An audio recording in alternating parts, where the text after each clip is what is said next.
Well, Israel is continuing to pound the Gaza Strip with airstrikes and tank shelling as it presses its offensive against Hamas amid calls for a ceasefire. The Israeli military released more video footage today it says shows operations being carried out in the territory. The army says it destroyed a Hamas command and control center. It also claims to have killed several militants in Gaza's second largest city of Khan Yunis.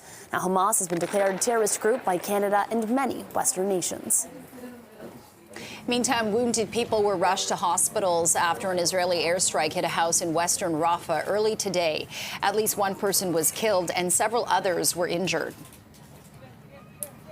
Meanwhile, high-level discussions continue about the ongoing war and what happens next. Now, despite widespread protests, the White House still isn't calling for Israel to lay down its weapons, but rather be more cautious about residents in the area. The senior U.S. officials tell CNN that the White House wants Israel to adjust to a more lower-intensity phase of its war within the next few weeks, potentially by the end of the year. U.S. National Security Advisor Jake Sullivan has been meeting with officials on both sides in the Middle East, urging Israel to shift to a more targeted approach in Gaza. Israel, meantime, says it's still focused on eliminating Hamas.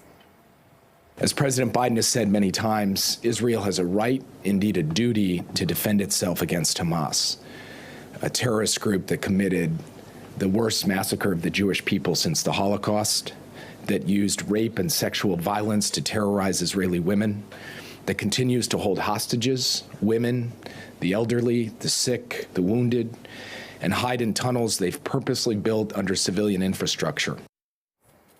Now, Sullivan's visit to the region comes after President Biden warned Israel was losing international support because of what he described as indiscriminate bombing.